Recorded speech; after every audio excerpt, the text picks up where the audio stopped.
다 같이 성경 말씀 보시겠습니다. 오늘 말씀은 누가복음 3장 23절에서 38절입니다.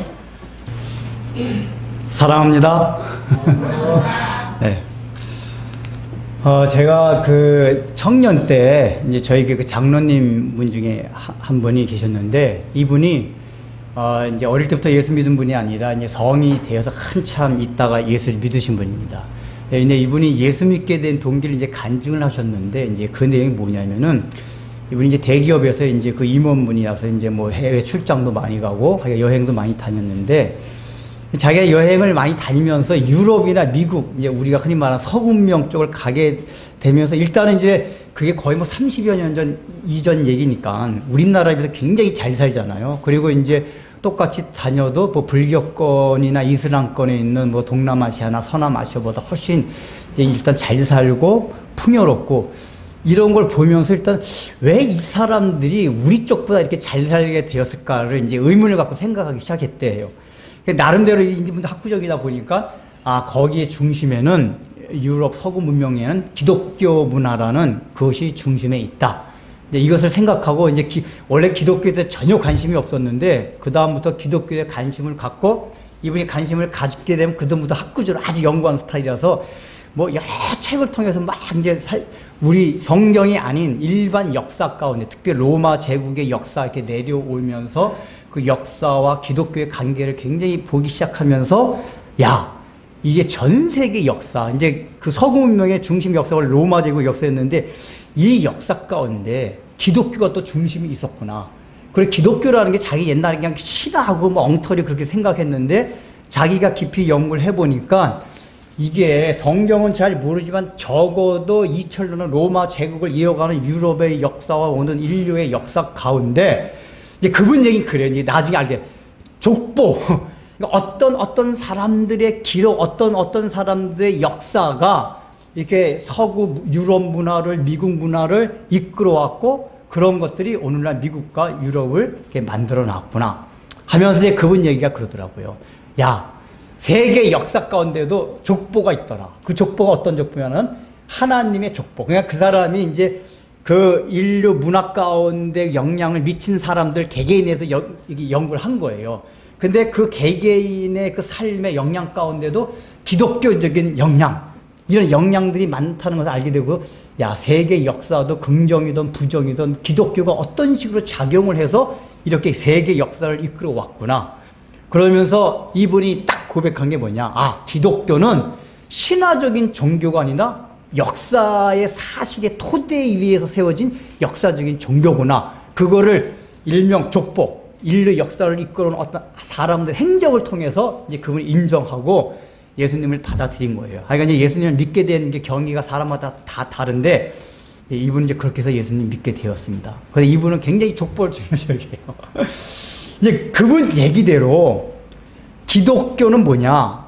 다른 종교와 다른 게 역사적인 토대 위에서, 사실 위에서 세워진 종교라는 거예요. 우리가 이제 뭐 종교를 이렇게 분류할 때, 구분할 때 고등종교, 하등종교로 나눕니다. 고등종교라는 건 윤리 도덕적인 교훈이 있는 종교를 고등종교라고 하고, 윤리 도덕적인 교훈이 없는 거를 하등종교 또는 사이비종교라고 합니다. 그래서 이제 우리 기독교뿐만 아니라 윤리 도덕적인 교훈을 가르치는 종교는 뭐 기독교, 유대교, 이슬람교, 불교, 많은 종교가 있어요. 다 고등종교라고 합니다.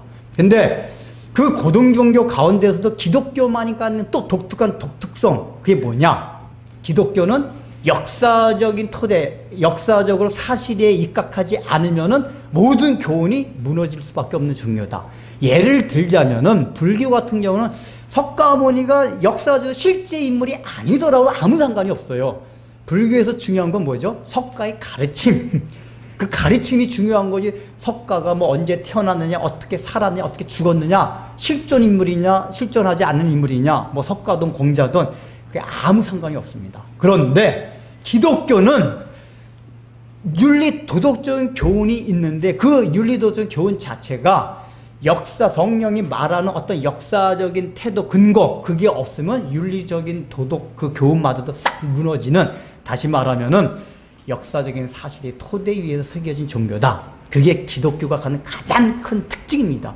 그래서 우리가 설교를 할 때도 얼마나 그게 사실이다 하는 걸 계속해서 증거하잖아요. 윤리도덕적으로 바르게 살아라 이런 것도 있지만은 그런 거 설교 안 해도 너무 사람들이 의식하고 있는 거기 때문에 이게 어떻게 사실이고 하나님의 말씀이 이런 걸 강조를 하잖아요. 그게 왜 그러냐? 이것이 역사적인 토대 위에서 세워진 종교이기 때문에. 근데 바로 그 역사적인 토대 위에서 생겨진 종교라는 특징을 가장 잘 나타내는 성경의 그 기록 방법이 뭐냐? 족보라는 거예요. 족보. 그러니까 이제 오늘 읽은 것도 보면 족보입니다. 얘들아, 오늘 이게 성경 읽을 때 느낌이 어땠어? 엄청 지루했지? 야, 일단 이게 오늘 읽은 내용이 족보라는 걸 알겠어? 뭐 이게 딱 뭔지 모르지만 족보라는 걸 알지, 그지? 족보가 뭐야? 이게 뭐 조상들을 쫙 나열하는 거잖아. 그러니까 이게 딱 봐, 우리 아이들이 볼 때도 아 이게 뭔가 족보에 관한 거다 이건 알 거예요. 이거 예수님의 족보입니다. 근데 어쨌든 간에 근데 그런 생각이 들 거예요. 아 근데 이 족보 뭐하러 이거 쓸데없이 이렇게 누가라는 사람이 이걸 기록해놨고 목사님이 이런 거 가지고 무슨 설교를 하려고 이걸 읽으셨냐 라는 생각이 들 거예요. 근데 성경은 조금 전에 말씀을 듣듯이 족보가 굉장히 중요합니다. 실제로 성경의 시작인 창세기는 유대인들은 뭐라고 표현하냐? 족보의 책이라 그래요. 이제 그걸 이제 히브리어로는 톨레도시라고 이제 말하는데 창세기가 10개의 톨레도, 10개 족보로 구성되어 있어요. 그러니까 실제적으로 우리가 오늘 여기 표현됐듯이 누가 누구를 낳고 하는 우리가 흔히 생각하는 족보의 형식도 있지만은 그거는 10개가 안 돼요.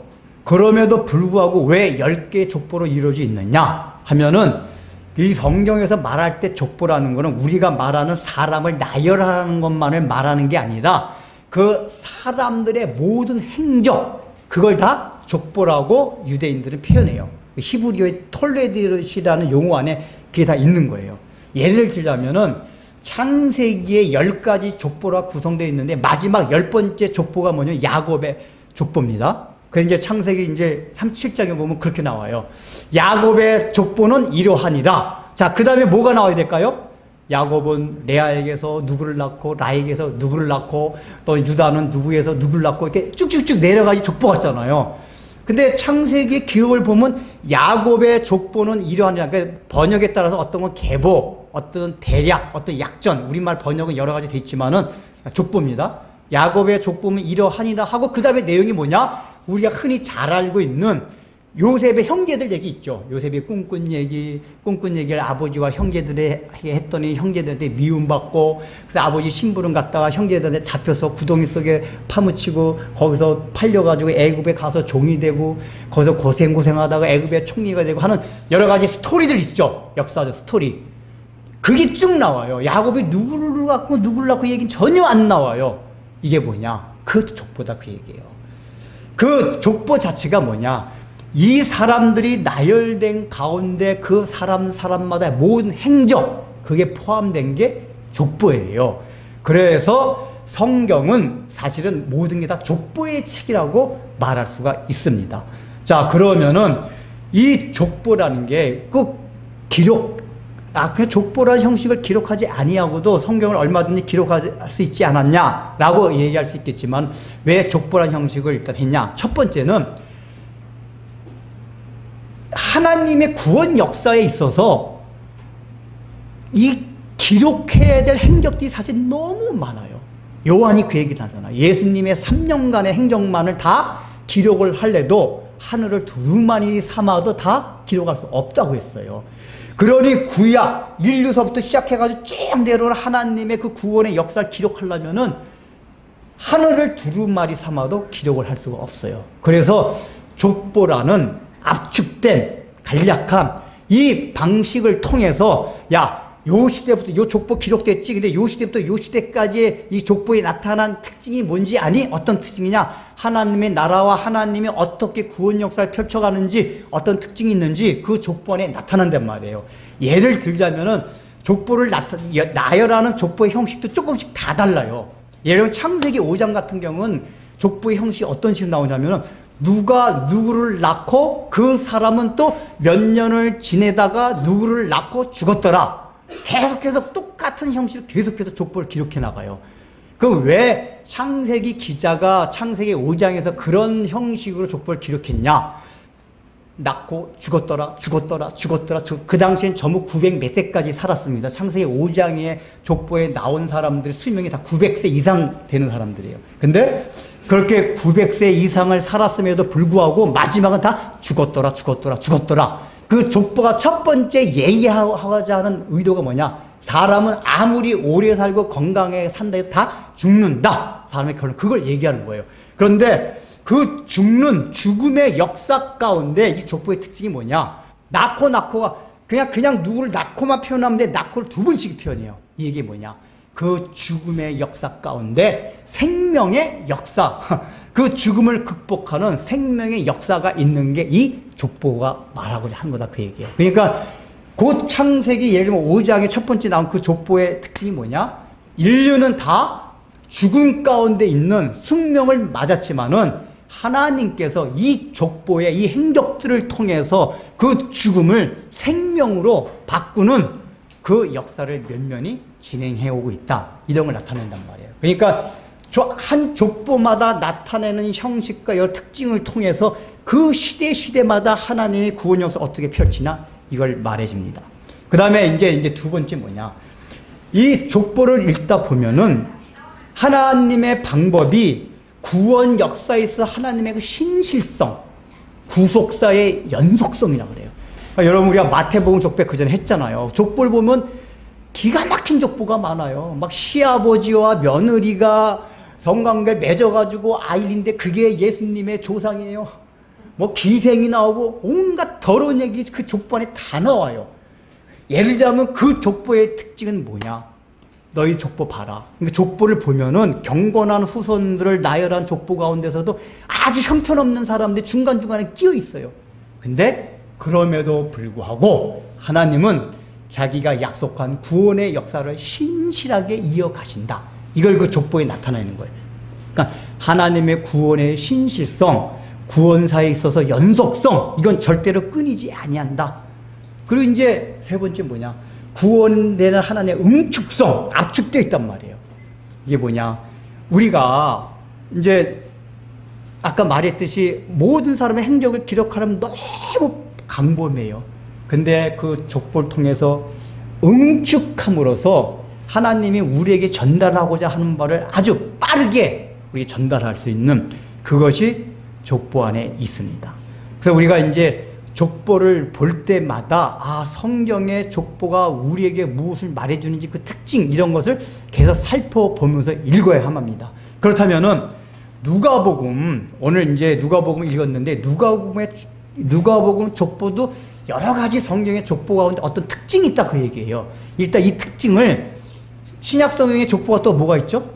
마태복음의 족보가 있습니다. 마태복음은 1장이 처음 시작이 아예 족보로 시작을 해요. 그죠? 마태복음 모르는 사람이 마태복음 1장 보세요. 우리 아이들. 얘들아, 마태복음 1장 펴봐.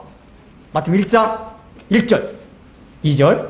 우리 어른들은 알겠지만 우리 아이들 위해서 1장 1절 2절 같이 읽겠습니다. 시작.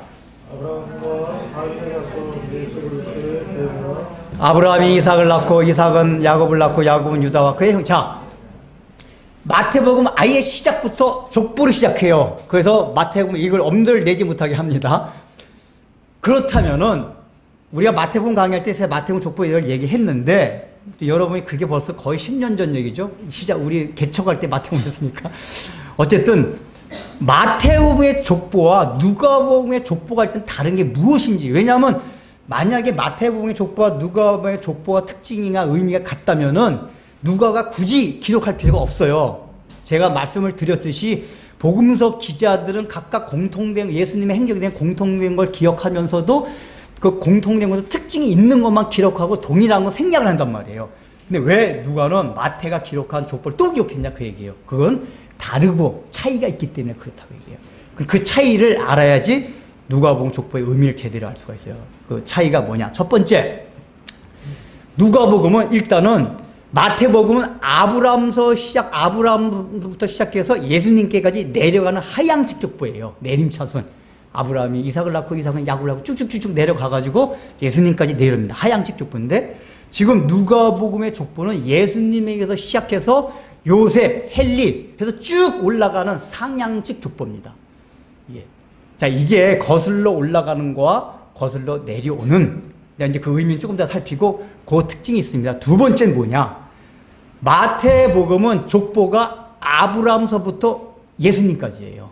근데 지금 누가복음의 족보는 예수님께서 시작되는데 여기 보면은 아브라함이 나옵니다. 중간에 여기 몇 절인가? 34절 보세요. 34절. 그 위는 야곱이요, 그 위는 이삭이요. 우리 아이들에서 여 위라는 게 뭐냐면은 거슬러 올라가면 풀이하면 그렇습니다. 여 위라는 게 그걸 거슬러 올라가면 헤스론이요, 그걸 거슬러 가면 베르세요, 이 뜻이에요. 근데 34절에 보면은 그 위는 야곱이요, 그 위는 이삭이요, 그 위는 아브라함이요 하고 또 아브라함에서 다시 거슬러 올라가서 그 위는 데라요, 그 위는 나홀이요. 그러니까 아브라함으로 끝나지 않고 더 위로 나와요. 어디까지 나오죠? 38절 보면은 아담까지 나와요. 아담. 그러니까 인류의 최초의 사람인 아담까지 나옵니다. 거기다가 인간이 아닌 하나님, 하나님이 이 끝을 맺어요. 그러니까 이제 아브라함에서 끝나지 않고 아담에게까지 가는 게 누가복음과 마태복음의 아주 큰 차이인데, 더 큰 차이는 뭐냐? 그 근원이 하나님까지 올라갑니다. 하나님 올라가요. 자, 그 다음에 이제 또 세 번째 뭐냐? 마태복음은 14대로 나눠서 합니다. 그래서 전체 40, 그러니까 아브라함서부터 해서 예수님까지 전체 42대로 마태가 기록을 하는데 그걸 시대별로 나눠요. 아브라함서부터 다윗까지 14대, 다윗서부터 바벨론 포로 때까지 14대, 바벨론 포로서부터 예수님까지 14대, 이게 나눕니다. 자, 그걸 제가 할 때 설명을 드렸습니다. 이 성경이 어떤 족보를 기록할 때 누가 누구를 낳고 할 때는 바로 아버지가 아들을 낳고 꼭 그 관계만 얘기하는 게 아니에요. 어떨 때 할아버지가 아들을 낳고, 고조 할아버지가 아들 낳고, 5대 조상이 아들 낳고 할 때도 낳고 표현해요. 근데 우리가 이걸 알고 있어야 그 성경에 대한 오해가 없는 게, 지구 역사가 보통 6,000년, 6,000 몇백 년 이런 얘기 많이 하잖아요. 이게 왜 나왔냐 하면은 영국의 어셔라는 주교가, 성공의 주교가 지구 역사를 아담서부터 창세기 족보가 나오잖아요. 그 한 세대를 40년, 30년으로 계산을 해가지고 족보 계산해보니까 6,000 몇백 년 나온 거예요. 근데 어셔가 착각한 게 뭐냐?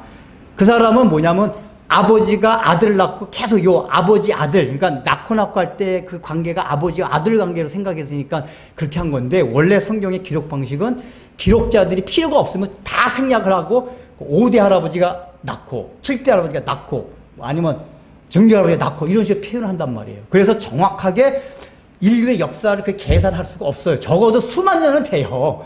6천을 훨씬 넘을 수 있다 그 얘기예요. 근데 어셔라는 주교가 그 족보를 기록하는 방식을 몰랐기 때문에 이제 그런 계산을 한 건데, 기록 방식이 그렇습니다. 그래서 마태는 14 딱 나눠서 했다는 얘기가 뭐냐면, 실제로 아버지와 아들 낳고 이게 아니라 마태가 기록한 의도에 따라서 의도적으로 14대 나눈 거예요. 근데 14가 뭐죠? 7의 배수예요. 근데 7이라는 게 뭐죠? 성경에는 늘 완전수를 말합니다. 완전수에다가 완전수의 배수가 나오면은 완전한 게 더 충족됐다. 이걸 강조하려면 막 3배수, 4배수, 5배수 이렇게 막 성경 기록자들이 얘기를 해요. 그러니까 마태가 얘기하고자 했던 게 뭐냐? 14에서 끊었던 건 뭐냐? 그 시대마다 역사들이 막 바벨론 포로로 끌려가고 바벨론에 다 이스라엘 백성이 멸망해갖고, 예를 들면 여러 가지 막 역사들이 있었는데, 그럼에도 불구하고 하나님의 구원 역사를 이루어 가시는 것은 완벽하였다, 완전하였다. 그게 아주 충족할 정도로 완전했다. 이걸 말해주기 위해서 얘기하는 거예요. 그런데 누가복음은 마태복음 같이 몇 대 몇 대를 나누지 않아요. 근데 전체가 아담까지 몇 대냐? 77대가 나와요. 이것도 의도적이에요. 77대가. 나누진 않아. 아브라함과, 그러니까 마태같이 나누진 않았는데 전체가 77이에요. 77은 7의 11배수입니다. 이건 뭐냐? 누가가 말하고자 하는 건 뭐냐면은, 마태와 같이 이 예수님의 구원의 역사, 족보 역사가 완전한데, 그 완전한 게 마태가 족보에 기록한 것보다 더욱더 충족할 정도로 완전하다 그 얘기예요. 이게 왜냐? 여기 누가에 기록된 걸 보면은, 이제 좀 이따 얘기하겠지만은, 왕족이 아닙니다. 그러니까 이제 세 번째 특징이 뭐냐면, 마태는 예수님의 족보 가운데서 다윗의 왕족의 혈통으로 족보가 이어져 가요. 왕족. 그러니까 다윗, 솔로몬, 왕족. 열왕기하에 나오는 왕족들이 가요. 근데 여기는 왕족이 아니라 평범한 사람들이에요. 근데 그 평범한 사람들임에도 불구하고 하나님의 구원 역사가 온전하게 틀림없이 이루어져 간다. 그러니까 마태보다 그걸 더 강조하는 게 왜? 누가는 더 형편없는 조건이다 그 얘기예요. 왕족도 아니고 일반 이름도 알려지지 않은 평범한 사람들, 거기다가 범위가 어디까지예요? 아담까지. 왜 아담까지일까요? 마태가 아브라함서부터 예수님까지 한 건 마태는 그 기록의 목적이 유대인들한테 예수님이 누구신가를 알려주고 싶었어요. 근데 누가는 예수님을 모든 이방인들에게, 유대인뿐만 아니라 모든 인류를 위해서 오셨고 인류를 위하여 구원을 여신 분이다 라는 걸 가르쳐주고 싶었단 말이에요. 그래서 유대인의 혈통인 아브라함에서 끝나는 게 아니라 그 혈통을 넘어서서 아담에까지 올라간 거예요. 그러니까 그 당시에 유대인의 사고 방식으로는 야, 구원이 어떻게 이방인까지 이루어질 수 있느냐? 너무 힘든 거예요. 근데 그렇게 힘들게 생각하는 구원도 완벽하게 예수 그리스도를 통해서 이루어진다. 그러니까 마태 쪽 족보보다도 누가 쪽 족보가 기록한 이거는 아담에까지 올라왔기 때문에 전 인류를 향한 거기 때문에 더 힘든 거예요. 근데 그 힘든 상황과 환경이지만은 예수님은 오심은 바로 그 구원을 완전하게 하시게 오셨다. 그래서 더 강조하기 위해서 77이라는 숫자를 의도적으로 맞춘 거란 말이에요. 그 다음에 누가의 또 특징이 뭐죠? 근원이 하나님께로 올라갔어요. 하나님. 여러분, 이게 뭐죠? 지금 여기서 예수님이 이제 족보 시작해서 마지막 하나님까지 올라갑니다. 족보라는 건 인간의 혈통으로 나온 게 족보예요. 근데 그 근원이 하나님이다. 이 얘기는 뭐죠? 예수님이 인간의 족보로 오신 인간이시지만 그분은 근원이 하나님이시다. 이걸 누가가 알려주고자 하는 거예요. 그러니까 누가복음의 특징이 여러 번 설명드렸지만은 예수님의 인성과 신성을 동시에 같이 계속 강조하는 게 누가복음은 굉장히 큰 특징이에요. 요한복음은 신성만 강조하고 하는데 반해서 누가복음은 그걸 굉장히 강조를 해요. 예수님은 완전한 인간이시면서 완전한 하나님이다. 그래서 그 예수님의 근원이 하나님이시라는 걸 알려줘요. 그걸 통해서 알려주고자 하는 게 뭐냐? 그 하나님이 인간의 족보 가운데로 들어오셨다 그 얘기예요. 들어오셨다. 이게 이제 좀 더 말씀드리자 얼마나 이게 귀한 건지 몰라요. 그 다음에 이제 마지막 마태와 누가의 족보의 차이점 아주 중요한 겁니다. 여러분 23절 보세요. 후반절. 자, 같이 읽어보겠습니다. 시작. 누가복음 3장 23절 시작.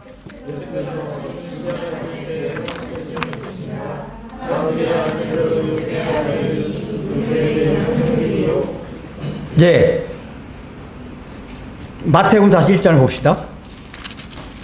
여기 요셉의 아버지가 누구라고 나왔죠? 헬리입니다. 마태복음 1장을 보세요.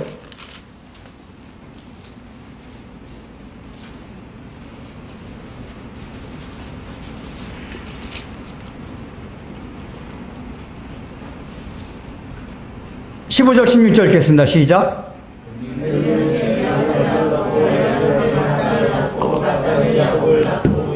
야곱은 마리아의 남편 요셉을 낳았으니. 자, 마태복음에서 요셉의 아버지가 누구죠? 야곱이 야곱.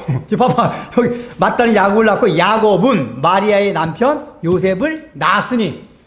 그러니까 마태복음에서는 요셉의 아버지가 야곱인데 누가복음에서는 요셉의 아버지가 헬리예요. 그러니까 이런 거 보고 이제 사람이 봐라, 성경 거짓말이다, 뻥이다, 이런 얘기를 많이 해요. 그래서 이제 요걸 이제 이런 걸 연구하는 사람들이 그런 얘기들을 많이 했어요. 이게 아마 그 당시에 동명이인이 많고 또 이게 한 사람이 여러 가지 이름을 가진 경우도 있었기 때문에 아마 한 사람이 이름 헬리라도 가졌고 야곱이라고도 가졌을 것이다 얘기하고 있는데 그 한 사람만 해당되면 모르지만은 그 위로 보면은 마가복음의 다윗까지 마가복음의 족보가 다 달라요. 그 족보 나온 사람 전부 다 한 사람이 여러 가지 이름을 가졌다는 얘기입니다. 이건 너무 설득력이 없는 거예요. 그래서 우리가 이걸 알기 위해서는 구약의 율법을 알아야 돼요. 그 율법 가운데 뭐가 있냐면은 여러분 구약 성경을 읽어보면 제가 출애굽기 강의할 때 몇 번 얘기한 신년제도라는 게 있습니다. 신년제도. 이거는 구약 전체의 근간을 해주는 굉장히 중요한 정신입니다. 신년제도가 뭐죠? 이스라엘 백성들이 이제 가나안 땅에 들어가서 12지파 때 다 땅을 분배받았어요. 그래서 이제 처음에 준 게 이건 너희의 땅이야, 나의 땅이다. 나의 땅이니까 골고루 다 나눠서 골고루 잘 살아가라. 이렇게 줬는데 살아가다 보니까 사람마다 성량, 뭐 근면성 다 다르잖아요. 자질 뭐 이런 게. 그러다 보니까 그 땅을 가지고 어떤 사람은 더 부자가 되고 어떤 사람은 더 가난해야 되고 막 이런 게 생긴단 말이에요. 그래서 하나님 뭐래요? 그러니까 어떤 일이 생기게 됐냐? 땅을 분배, 그 지파가 12지파가 각각 지파마다 분배받고 또 지파에서 각 가정으로 분배를 받았어요. 근데 어느 가정이 이 사람들이 약간 타고나기를 너무 자질이 없어요, 도대체가. 땅을 읽을 줄도 모르고 타고나기를. 아니면 힘이 너무 없어가지고. 그래가지고 너무 가난해서 막 굶어 죽게 되었어요. 그러니까 딴 사람들이 이 땅을 팔아야 될 만한 상황이 생겼어요. 땅을 팔아요. 당장 굶어 죽지 않기 위해서. 그럼 땅이 없어지잖아요. 근데 하나님께서 주신 기업이었단 말이에요. 근데 하나님이 그럴 때, 야, 그 땅은 원래 나의 땅이다. 너희의 땅이 아니다. 그래서 누가 한 가족이 그렇게 땅을 팔아가지고 생명을 보존해서 얻었으면은 그 친척이 나중에라도 대신 그 땅을 대신 물은다 그래요. 값을 주고 사가지고 그 땅을 판 사람한테 줘라. 물른다. 그게 고엘제도인데 이게 구약성의 루키가 다 그거예요. 물른다. 기업을 다시 사줘야 돼요.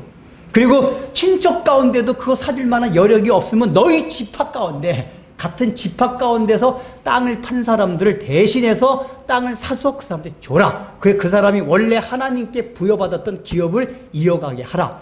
이렇게 얘기를 해줘요. 그래서 각자 그래서 생겨난 게 상속법 계대결혼법이라는 게 시간 관계에서 다 할 수는 없는데 이제 처음에 하나님이 신년제도 안식년제도를 가르쳐주고 그 의미가 다 비슷합니다. 신년제도를 가르쳐주고 신년제도를 유지하기 위해서 상속제도 그 다음에 계대결혼법이라는 제도를 하는 게 또 만드세요. 그러니까 상속법이라는 건 뭐냐? 어느 집안에 이제 딱 보니까 아들이 없고 딸만 태어났어요.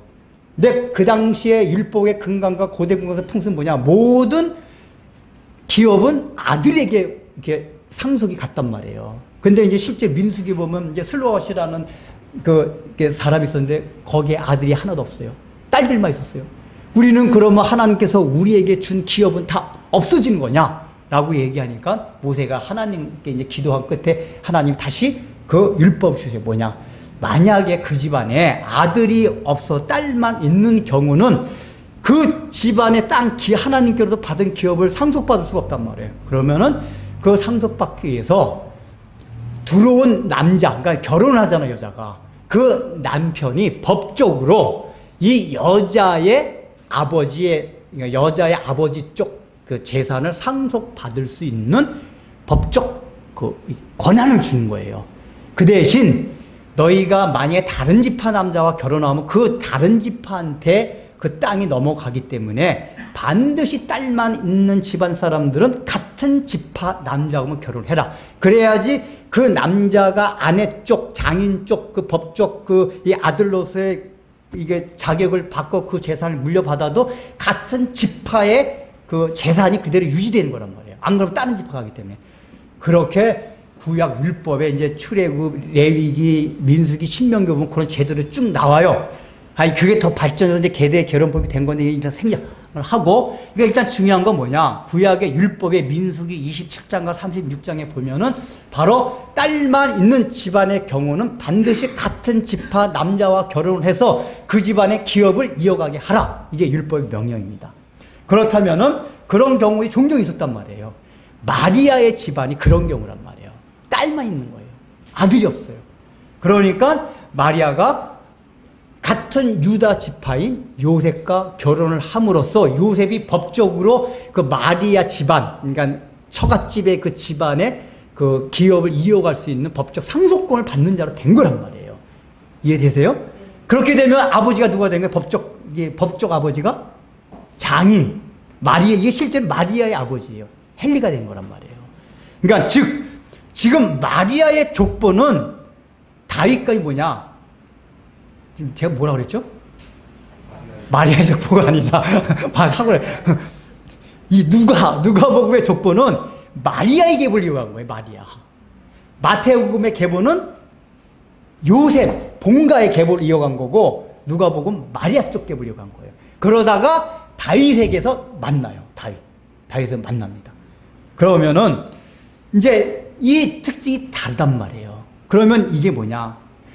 이 족보를 기록하면서 이런 식으로 족보를 기록한 데는 신현제도란 구약성경의 근간을 이룬 정신이 여기에 담겨져 있는 거예요. 족보마다 특징이 있다 그랬잖아요.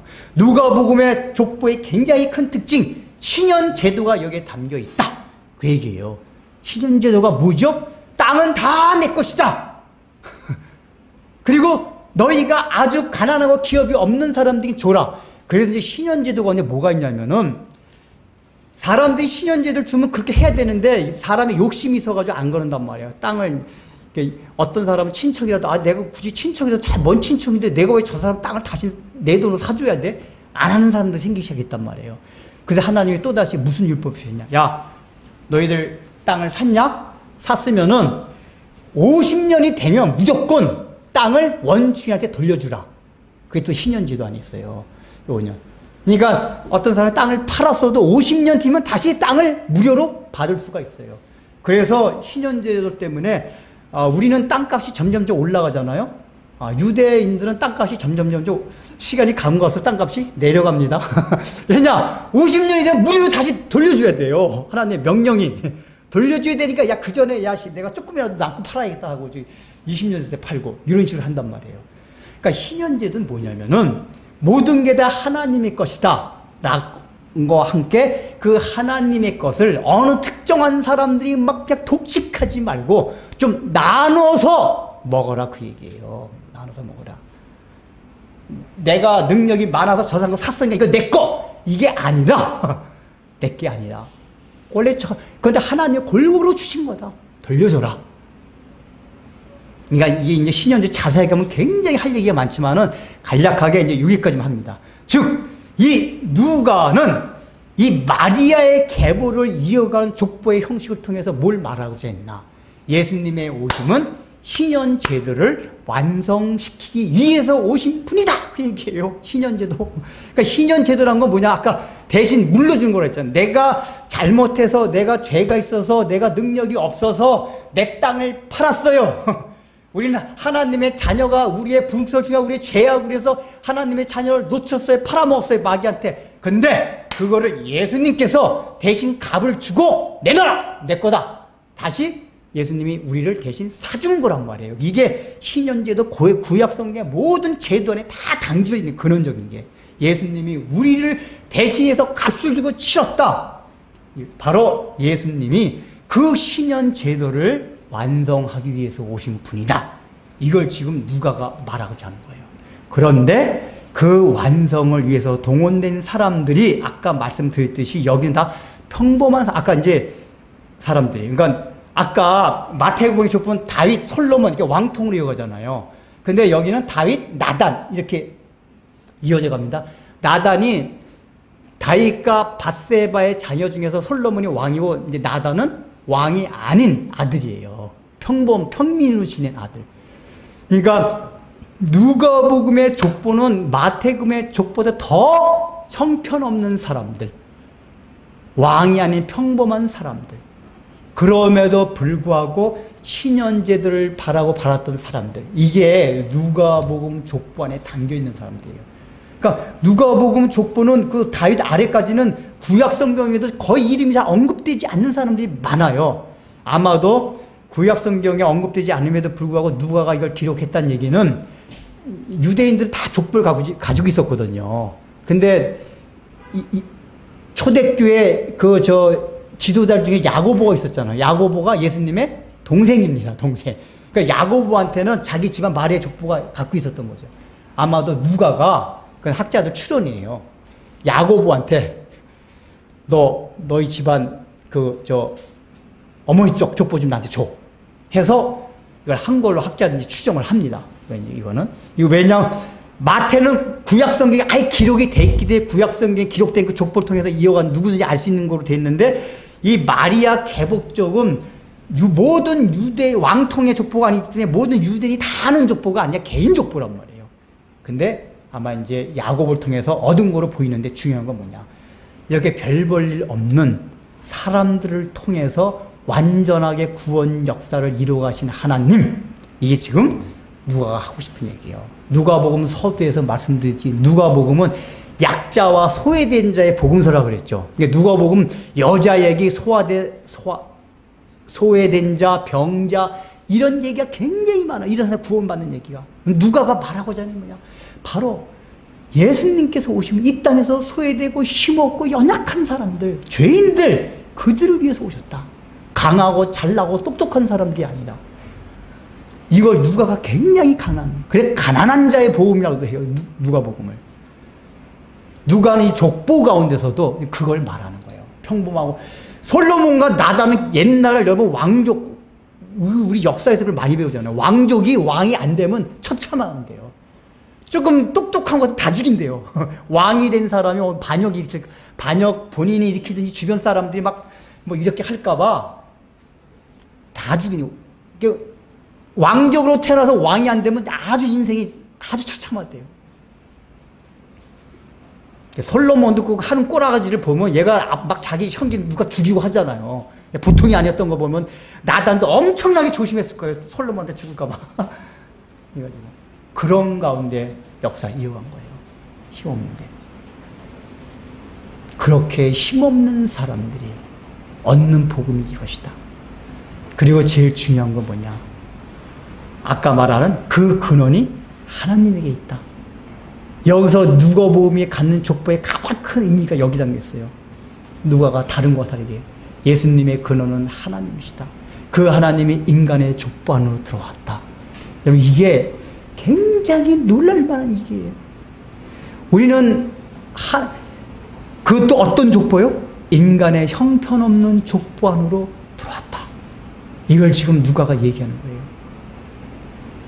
우리는 하나님께서 인간의 몸을 입고 이 땅에 완전한 인간으로 오셨다는 사실에 대해서 느낌이 잘 안 와요. 그래서 어떤 사람들 삼위일체를 자꾸만 이해 못하는 사람이 성경에 보면 예수님에 대해서 뭐 하나님께 책망을 받아서 이런 것도 나오는데 무슨 예수님의 이렇게 얘기하는 사람도 있어요. 그게 뭘 이해 못하는 거냐. 예수님이 이 땅에 오셨을 때는 모든 하나님의 아들 특별한 그걸 받는 게 아니에요. 인간들과 똑같은 조건과 환경 안에서 하나님이 대우하셨다 그 얘기예요. 그런 예수님에 대한 성경적인 표현들이 뭐냐. 하나님께서 예수님을 다루는 방식이 하나님의 아들이지만 인간의 몸을 입고 오셨을 때는 우리 인간 죄인들을 다루듯이 다루셨다 그 얘기예요.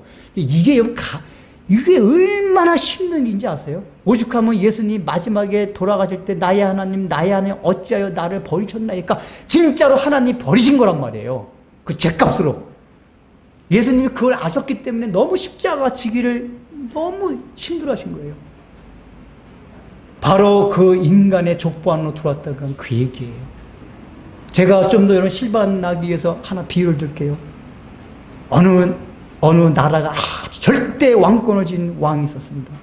아주 전 세계를 다른 아주 큰 왕국의 왕이 있었어요. 이 사람이 자기 나라의 어느 마을들 시찰하다가 어디 보니까 농사 짓고 막 얼굴은 새카맣고 그냥 뭐 못생기고 그런 여자가 있는데 왠지 그 여자에게 마음이 가요. 그래서 그 여자가 계속 떠올라요. 왕궁에 돌아왔는데도. 그래서 그 여자를 사랑하게 됐어요. 그 왕이면 얼마나 조건이 좀 많은 여자가 있을 텐데 이 왕이 저 여자를 데려다가 나의 아내 왕비로 삼아야겠다. 그래서 신하들한테 얘기하니까 신하들이 난리가 난 거야. 아니 폐하 무슨 얘기입니까? 아니 폐하께서 어디 천한 그 시골 그리고 한번 가봅시다. 폐하 가보니까 이 여자가 이쁜 여자도 아니고 술람이 여인 얼굴은 구슬리고 맨날 농사 지어가지고 손은 다 막 그냥 막 이렇게 막 뽀얗지도 않고 막 덩어리에 그냥 주름이 진 이 여자. 아니 폐하 지금 정신 있으세요? 어떻게 저런 여자를 아내로 맡겠다고? 그래도 이 왕의 결심은 무너지지 않았어요. 사랑하는 마음이 가면 갈수록 더해져요. 그러니까 이 신하들도 어쩔 수가 없어요. 이제 안 그러면 결혼 안 한다니까. 폐하, 그렇다면 할 수 없습니다. 저희가 받아들이겠습니다. 그 여자를 아내로 맞이하십시오. 저희가 데려오겠습니다. 예, 꽃마차를 탁 모시고 가서 데려오겠습니다. 그때 왕이 아서라 나더라. 나는 그렇게 그 여자와 결혼하고 싶지 않다. 내가 원한. 야, 그렇게 하면 그 여자를 거의 옛날에 왕권이면 뭐 자기가 사랑하는 여자면 강제로 데려올 수도 있는 거죠. 신하들은 그 사고방식이에요. 근데 이 왕은 그렇지 않았어요. 아니야, 그러지 마라. 나는 그 여자에게 진정으로 사랑 고백을 받고 싶다. 그리고 결혼하고 싶다. 신하들이 멘붕이 돼요. 폐하고 말도 안 되는 얘기 좀 제발 좀 하지 마십시오. 아니야, 난 그 여자 진짜 사랑을 얻고 싶어. 그래서 왕이 중대한 결단을 내렸습니다. 다 신하들 모아놓고 봐라. 내가 1년간 그 여자의 사랑을 얻기 위해서 농부로 변신을 해서 그 여자 옆에 오두막 하나 있는 거 봤지? 그 집에 이제 해놓고 1년간 거기서 생활하면서 나 그 여자의 사랑을 얻겠다. 그리고 나서 그 여자의 사랑을 고백받고 결혼을 하겠다. 신하들이 말렸지만 안 된다. 너희들이 나 찾아오지 마. 찾아오면 죽을 줄 알아. 왜냐, 내가 왕이라는 걸 티내면 안 되기 때문에. 그 여자가 내가 왕이라는 걸 모르고 나도 그냥 자기와 같이 그냥 천한 농부인 줄 알고 그러는 가운데 이렇게 막 사랑을 해서 사랑받고 결혼하길 왕이 원했기 때문에 신하들에게 찾아오지 마! 얼씬거리지 마. 내가 때가 되면 알려줄게. 해가지고. 그리고서 그 시골 마을로 찾아가서 아이고, 제 지나가다가 이렇게 막 정처도 없이 지나가다가 이렇게 마을에 오두막집 하나 있는 거 보고 저도 여기서 살려고 했습니다. 그 여자 옆집에 있는 오두막집에서. 그 여자 살면서, 옆집에 살면서 그 여자집이 막 가난하고 어려우니까 뭐 혹시 뭐 제가 도와줄 일 없습니까? 농사지면 뭐 모내기도 같이 하고 뭐 하고 그러면서 그 여자와 딱 이제 마음을 얻게 살기 시작한 거예요. 그래서 이 여자도 생각해 보니까 참 이런 청년이 없단 말이에요. 자기 같은 여자를 이렇게 사랑해주고. 그래서 우리 총각님 당신 보니까 너무 신실하시고 너무 좋네요. 제가 당신과 결혼하면 저도 잘 먹고 잘 살지 못해도 행복하게 살 수 있을 것 같습니다.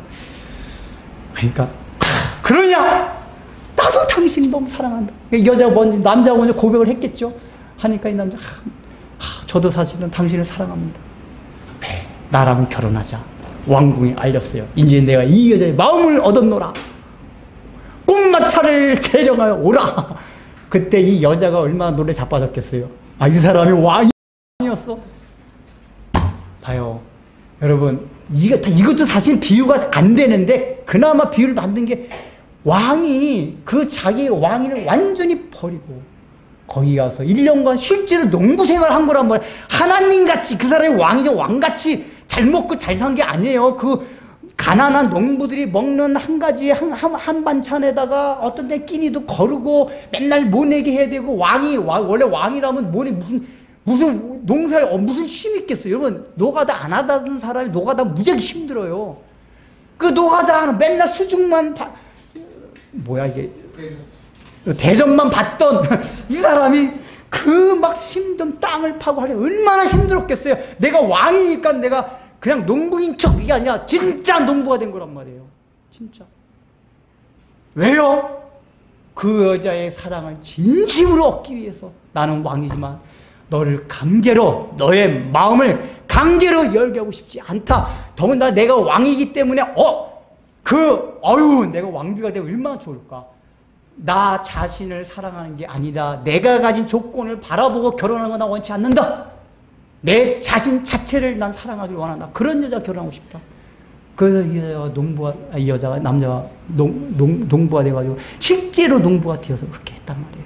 동고동락하면서 그 동고동락하는 가운데 사랑이 싹 든 거예요. 우리 예수님이 그렇단 말이에요. 하나님이 인간의 족보 안으로, 그것도 형편없는 족보 안으로 이게 들어온다는 게 말도 안 되는 얘기예요.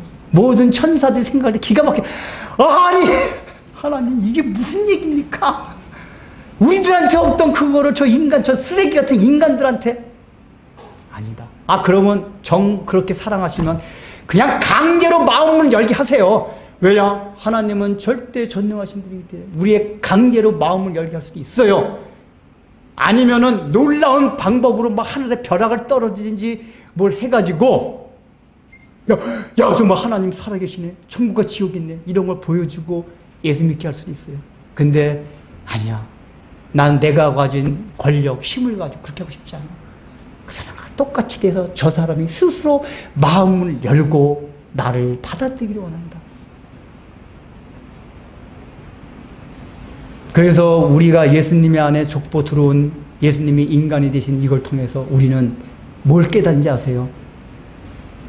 뭐 하나님의 전능하심 막 이런 거보다 예수 그리스도의 그 사랑, 나를 얼마나 사랑하셨나.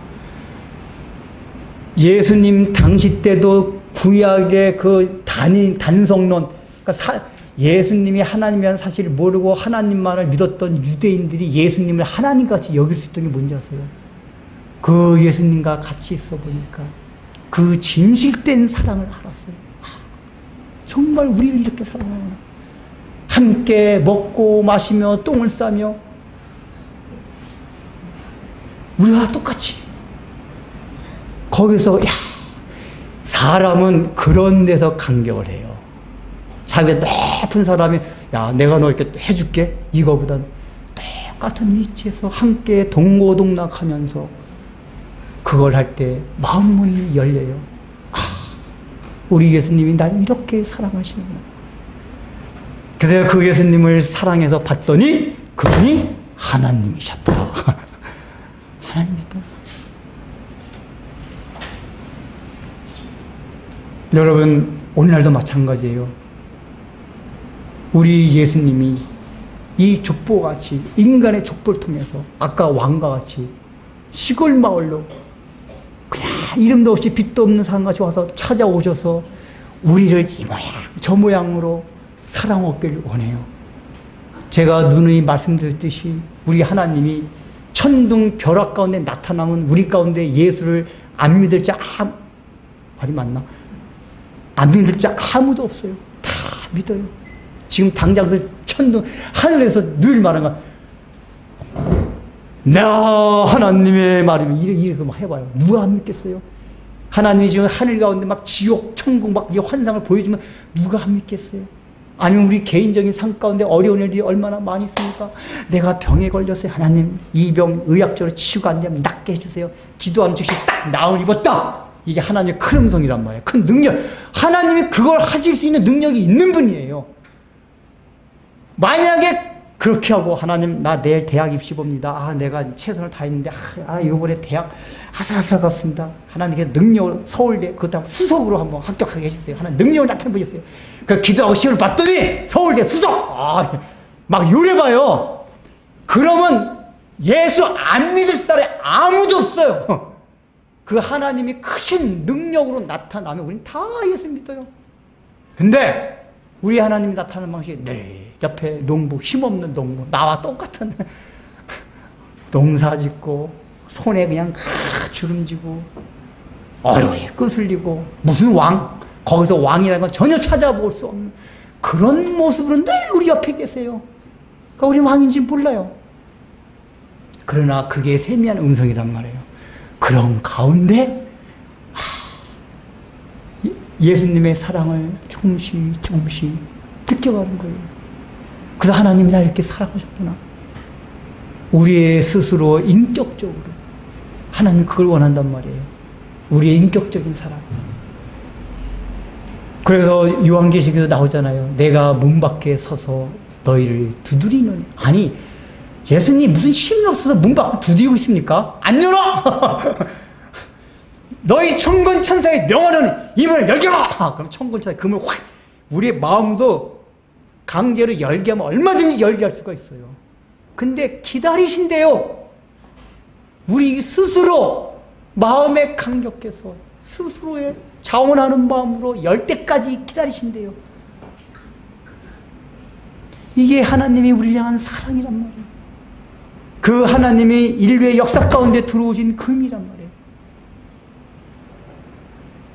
여러분, 그 사랑을 알고 계십니까? 그 사랑을 받아들입니까?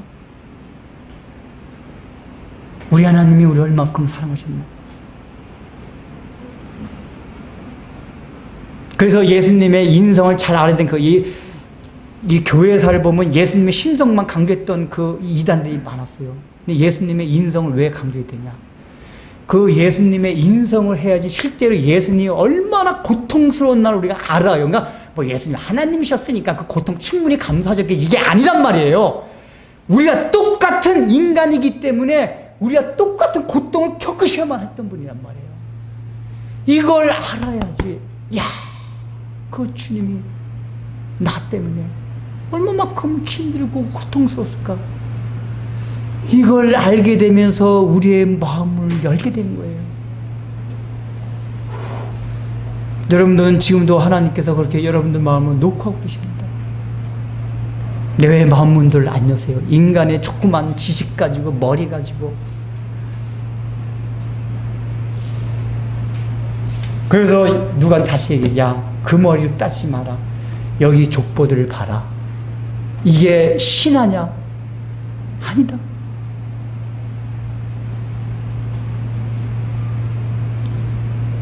그래서 여기 끝이 하나님 이전에 아담이었잖아요. 그 아담이 뭐죠? 바울 서신에서 얘기합니다. 예수님을 제2의 아담이라고 바울은 표현합니다. 왜 제2의 아담이라고 예수님이 표현했을까요? 우리 제1의 아담이 누구죠?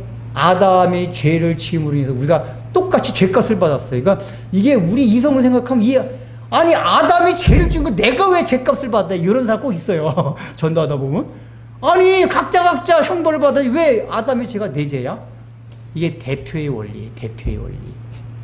아담이 우리 인류의 대표로 하나님 지으셨기 때문에 대표성의 원리에 의해서 아담 한 사람의 죄로 인해서 우리가 똑같은 죄인이고 똑같은 죄값을 받은 거예요. 근데 마찬가지로 대표성의 원리에 의해서 예수님 한 분이 제2의 아담이 되셔서, 제1의 아담은 불순종했는데 예수님이 오셔서 인간이 돼서 순종하심으로 말미암아 우리의 죄값을 대신 치름으로 말미암아 예수님이 한 분이 하셨는데, 대표의 원리에 의해서 우리가 다 똑같이 죄값에서 형벌을 받았다. 그 얘기가 예수님 한 분이 아니라 그 대표의 원리에 의해서. 그러니까 아담이 만약에 죄값이 그렇게 내려오지 않았다, 그러면 우리는 다 구원받을 수가 없어요. 그러니까 왜 하나님이 이게 작정하게, 시간이 15분인가요? 대표성 원리로 작정하셨냐? 만약에 인간의 자유의지 주셨기 때문에 누가 개별적으로 다 죄를 짓고 개별적으로 이렇게 주잖아요. 이제 아담이 혹시 죄를 안 졌어요? 또 예를 들면 아담의 후손 중에 누가 죄는 짓고 죄 안 짓고 그럴 수가 있단 말이에요. 왜요? 자유의지를 주셨기 때문에. 인간의 특징이 우리의 선과 악을 우리 스스로 결정할 수 있는 존재가 인간이란 말이에요. 그게 자유의지예요. 로봇같이 딱 프로그램화 시켜가지고, 야, 너는 무조건 나한테 순종만 해야 돼. 이렇게 우리를 작정하지 않으셨어요. 그렇게 만들 우리가 죄 지을 일이 없어요. 아예 로봇같이 프로그램화 시켰으면. 근데 하나님은 우리를 로봇으로 만들지 않고 인격적인 존재로 같이 만들었다는 얘기가 뭐냐?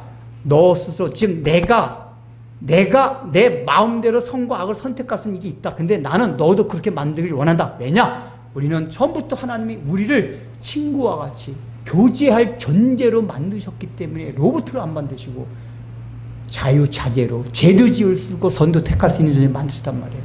그러다 보면 어떤 사람은 선을 택할 수도 악을 택할 수도 있어요. 근데 대표의 원리가 적용되지 않으면 그때마다 예수님 죽으셔야 돼요. 그때마다.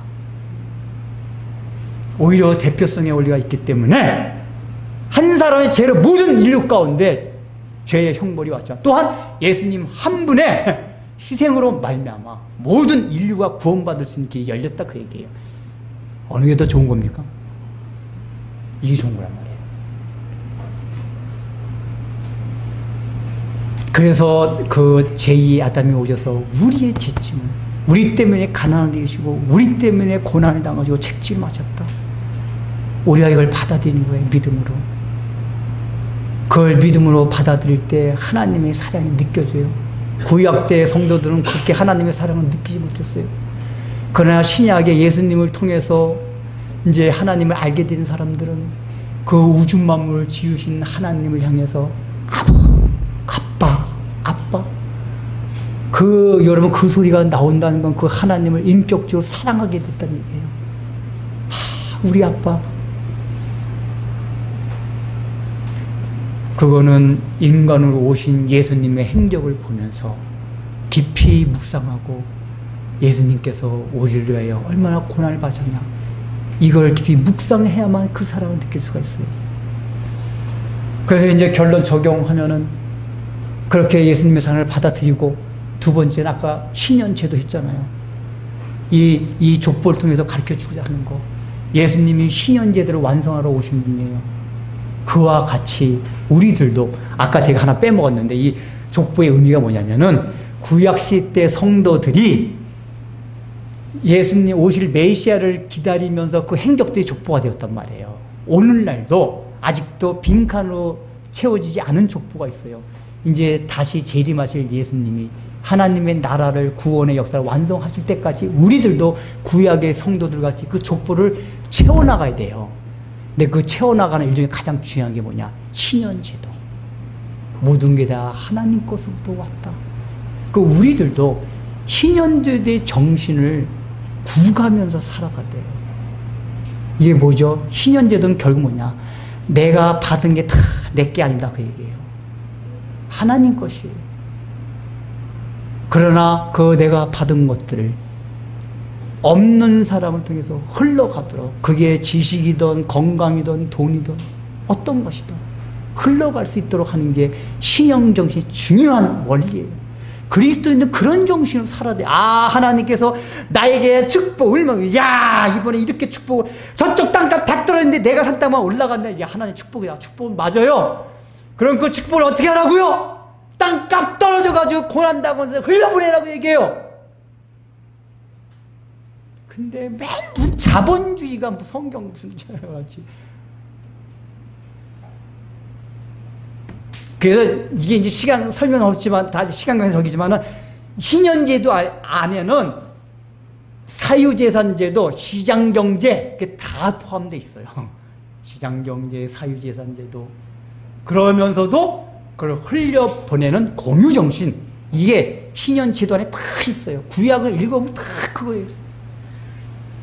바로 우리가 그렇게 살아가면서 이제 채워지지 않은 족보를 채워가고 예수님의 다시 오심을 기다리자. 이것이 누가 족보가 얘기하는 겁니다.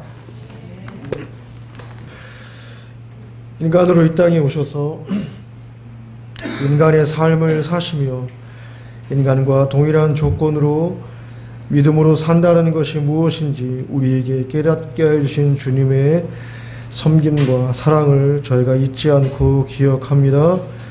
인간의 족보 아래 들어와 인간 돼서 사신 주님의 사랑과 섬김을 저희가 믿고 신뢰하며 감사하는 마음으로 이 예물을 하나님 앞에 올려드립니다.